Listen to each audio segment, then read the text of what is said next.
I think that government is actually meant to, just like you said, to protect the people, to make sure that the people that it is governing are well. At least they are well. At least they are safe. At least they have their basic needs provided for. We actually see that. We see the establishment of God's government in the establishment of the Ten Commandments, and then also the whole Levitical law after that. When you look at that, what I'm actually really struck by is the fact that in the Ten Commandments, in the Sabbath year, and also in the year of Jubilee, in God's economy, in God's government, what you see is God protecting particular people and also calling his people to a deep level of faith. So he protects workers, he protects the earth, he protects animals who are working, because on every single week, once a week, they all get to rest. So he protects the least, he protects the workers and the animals and those who basically are the most vulnerable in society from being exploited. And that's something that's deep, because if we don't like regulation and we think of regulation as being big government, then we really wouldn't like the Ten Commandments. Second, if you look at the sabbatical year, every 7 years, people had to actually relieve debt. They had to actually set slaves free. Now then look at the every 50 years, you had the command to give back land. I mean, I think, look, if you don't like big government, you certainly wouldn't like God's government, because God's government is really big. Now, granted, we don't live in a theocracy, we live in a democracy.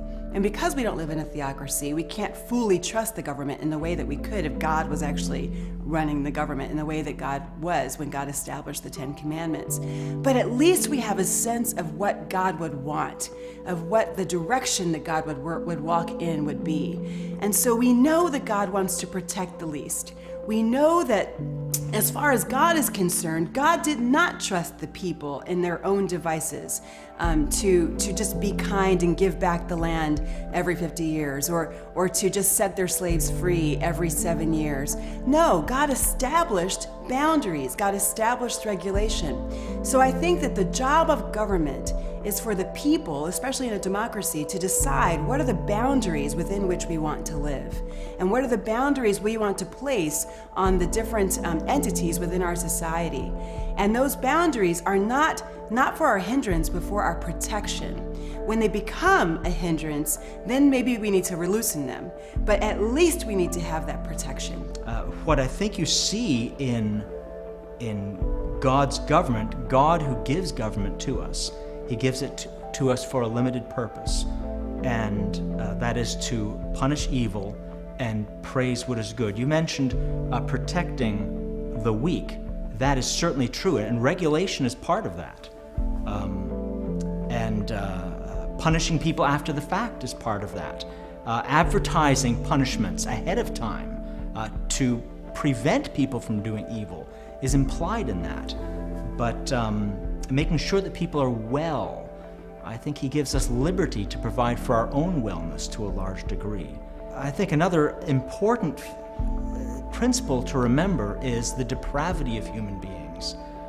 That's why government has to protect us, all of us, but especially the most vulnerable, because people are depraved, because people are less than angels. What did James Madison say? If all men were angels, if men were angels, no government would be necessary. We're not. We're less than angelic, so we have government protects us from one another. But government is also human. If you empower government to protect us against wicked people, we know there are going to be wicked people in government. So what's to protect us from the protectors? So government has to be limited. It has to be institutionally limited.